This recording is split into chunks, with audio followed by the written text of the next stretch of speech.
नमस्कार विद्यार्थी मित्रांनो, चालू घडामोडी करंट अफेअर डेली घेऊन येतो. IMP प्रश्न आहे, व्हेरी IMP प्रश्न आहे. व्हिडिओ आवडल्यास एक लाईक करा, शेअर करा. प्रश्न बघू. जैविक विविधतेच्या COP16 परिषदेच्या पक्षाची 16वी बैठक कोणता देश आयोजित करेल? कोणता देश आयोजित करेल? याचे योग्य उत्तर असणार आहे कोलंबिया.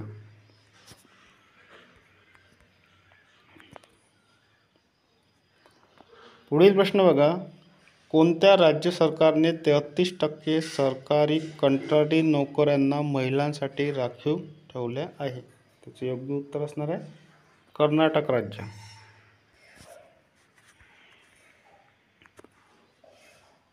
पुढील प्रश्न बघा. जगातील सर्वोच्च 5 क्रूड स्टील उत्पादक देशांपैकी कोणत्या देशाने एप्रिल 2024 मध्ये स्टील उत्पादक सकारात्मक वाढ नोंदवली? त्याचे योग्य उत्तर असणार आहे भारत देश.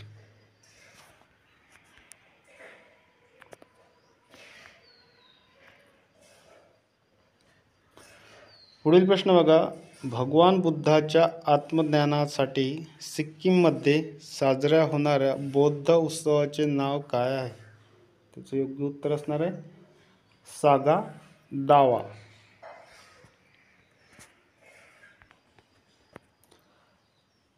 पुढील प्रश्न बघा. AI अँकरचा वापर करणारी भारतीय पहिली दूरदर्शन वाहिनी कोणती?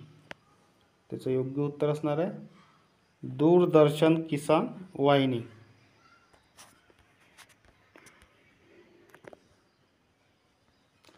पुढील प्रश्न बघा. नुकतेच मराठी नाट्य परिषदेचा जीवन गौरव पुरस्कार कोणाला जाहीर झाला आहे?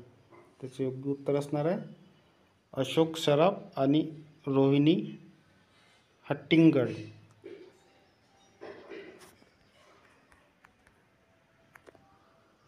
पुढील प्रश्न बघा.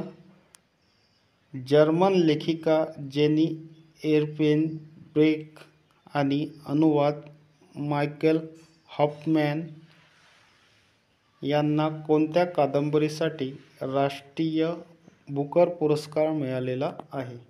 त्याचे योग्य उत्तर असणार आहे कैरोस.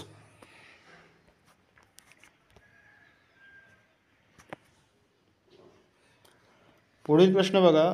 शारजा चॅलेंजर बुद्धिबळ स्पर्धा विजेतेपद नुकतेच कोणी पटकावलेले आहे?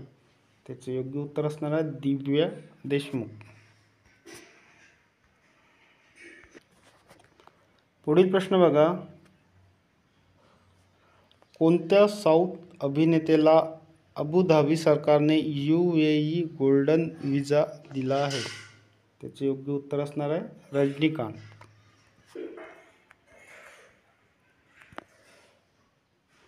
पुढील प्रश्न बघा. कांस्य फिल्म फेस्टिवल 2024 मध्ये सिनेमॅटोग्राफी एक्सलन्स पुरस्कार कोणाला देण्यात आलेला आहे? त्याचे योग्य उत्तर असणार आहे संतोष सिवन.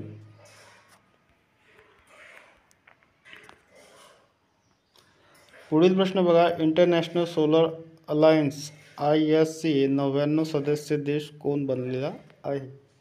त्याचे योग्य उत्तर असणार आहे स्पेन.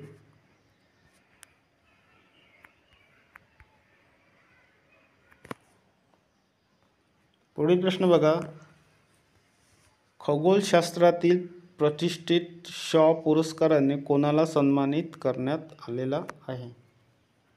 त्याचे योग्य उत्तर असणार आहे श्रीनिवास R कुलकर्णी.